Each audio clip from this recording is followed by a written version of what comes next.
आज का टॉपिक है चेन इंटरनेट टेक्नोलॉजी। तो चेन इंटरनेट टेक्नोलॉजी क्या है, उससे पहले हम लोग बात कर लेते हैं कि नॉर्मल नेटवर्क किस तरीके से काम करता है। तो नॉर्मल नेटवर्क इस तरीके से काम करता है। फॉर एग्जांपल हमारे पास हम लोग ले लेते हैं यहाँ पे सेलफोन टावर। सेलफोन टावर यहाँ पे सिग्नल्स को सेंड कर रहा है नियर अबाउट डिवाइसेस पे। नियर अबाउट डिवाइस क्या कर रहे हैं, उस सिग्नल्स को रिसीव कर रहे हैं और यूज़ कर रहे हैं इंटरनेट को, इंटरनेट फैसिलिटी को। सो चेन इंटरनेट टेक्नोलॉजी में ऐसा क्या स्पेशल है जो इसको डिफरेंट क्रिएट कर पाता है। सो चेन इंटरनेट टेक्नोलॉजी के बारे में बात करने से पहले ये बात कर लेते हैं कि ये टेक्नोलॉजी जो है बस एक कॉन्सेप्ट है, रियल लाइफ में इसका कोई एग्जिस्टेंस नहीं है। सो चेन इंटरनेट टेक्नोलॉजी बेसिकली करता क्या है, तो समझ लो एक सेलफोन टावर है जिसकी रेंज फॉर एग्जांपल 100 मीटर्स है। अब वो उस 100 मीटर के अंदर एक स्मार्टफोन, समझ लो एक सेलफोन जो है वो उसके रेंज के अंदर आ रहा है 100 मीटर्स के अंदर। वो समझ लो वो सेलफोन टावर से करीबन 90 मीटर्स की दूरी पे होगा। तो मतलब 90 मीटर्स की दूरी पे है उस सेलफोन टावर से वो सेलफोन। तो वो बेसिकली ऑफकोर्स सेलफोन टावर को यूज़ कर सकता है, उसका सिग्नल रिसीव कर सकता है। बट हमारे पास यहाँ पे एक और डिवाइस है जो 110 मीटर्स की रेंज में पड़ा हुआ है। सो इस सेलफोन टावर की रेंज तो सिर्फ 100 मीटर्स की थी, तो 110 मीटर्स पे ये रेंज ट्रांसफ़र नहीं कर सकता। सो इस केस में क्या होगा, जो डिवाइस 90 मीटर पे है वो खुद ही डेटा मतलब सिग्नल्स सेंड करेगा दूसरे डिवाइस को। अब समझ लो उस डिवाइस की रेंज है 30 मीटर्स की, तो 30 मीटर्स के अंदर अंदर किसी भी डिवाइस को अपना डेटा मतलब उसका सिग्नल जो है शेयर कर सकता है।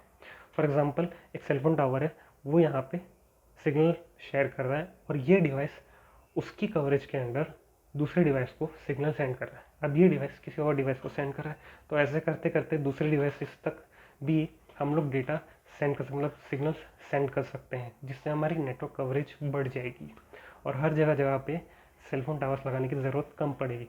But still it is an concept. So इसकी प्रॉस की बात कर लेते हैं। इसका प्रॉस ये होगा कि हमारे यहाँ पर रेंज बढ़ जाएगा। जैसे कि हमने अभी इस एग्जांपल में देखा कि हमारा जो सेलफोन टावर था वो सिर्फ 100 मीटर्स के अंदर ही सिग्नल सेंड कर सकता था, लेकिन ये टेक्नोलॉजी के आने की वजह से वो अब सेंड कर सकता है फॉर एग्जांपल 120 मीटर्स। अब डिवाइसेस के ऊपर डिपेंड करता है कि वो कितना सेंड कर सकते हैं डेटास को। सो ये इसका प्रॉस था।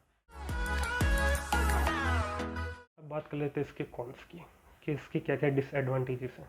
सबसे पहला डिसएडवांटेज प्राइवेसी। ये प्राइवेसी को किस तरीके से इशू कर सकता है। फॉर एग्जांपल एक सेलफोन टावर है और 90 मीटर्स की दूरी पे, उसकी 90 मीटर्स की दूरी पे एक और सेलफोन है, एक सेलफोन है जो इस सेलफोन टावर से कम्युनिकेट कर रहा है। अब एक और डिवाइस है जो 110 पे बैठा है। अब उसको भी सेलफोन टावर से कम्युनिकेट करना है, पर उसके बीच का मीडियम क्या बन रहा है, वो स्मार्टफोन से सिग्नल्स ले रहा है और वो सिग्नल कहाँ से आए, सेलफोन टावर से। सो इन दोनों सेलफोन टावर एंड जो 110 मीटर पे फ़ोन है उसके बीच में एक डिवाइस आ रहा है, एक स्मार्टफोन आ रहा है, ऑफकोर्स एक सेलुलर फ़ोन आ रहा है जो उसकी मीडियम बन रहा है, दोनों का मीडियम बन रहा है। सो वो डिवाइस हो सकता है अननोन हो, ब्रीचेबल हो, कुछ भी कर सकता है वो डिवाइस। तो डेटा सेंड एंड रिसीव करते टाइम वो डिवाइस बीच में आ रहा है। सो इसका मतलब वो हमारे डेटा का मिसयूज़ कर सकता है, फिर किसी भी तरीके से यूज़ कर सकता है, तो फिर हमारा डेटा देख सकता है। सो यहाँ प्राइवेसी का इशू है। Next thing cost. Of course अब ऐसा कोई स्मार्टफोन होगा जो डेटा को सेंड कर सकता है, तो ऑफकोर्स वो कॉस्टली तो होगा ही, क्योंकि नॉर्मल फ़ोन से काम नहीं कर सकते। सो ये कॉस्ट बढ़ा भी सकता है।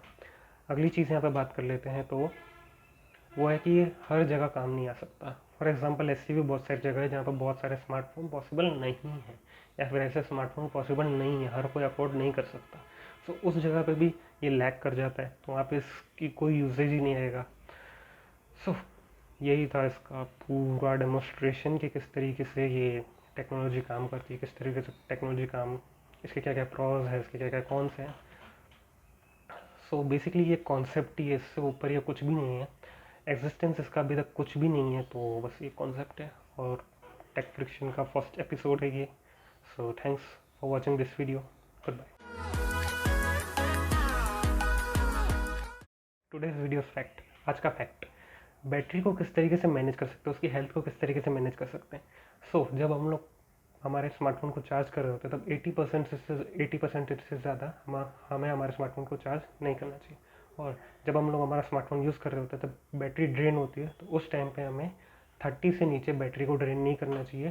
तो हम लोग 30 एंड 80 का ये जो गेम खेल के हमारे बैटरी की हेल्थ जो है वो बचा सकते हैं और हमारी बैटरी लॉन्ग लास्ट चल सकती है बहुत सारे स्मार्टफोन्स में।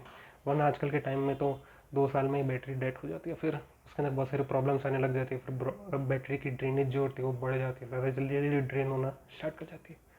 So that was the today's.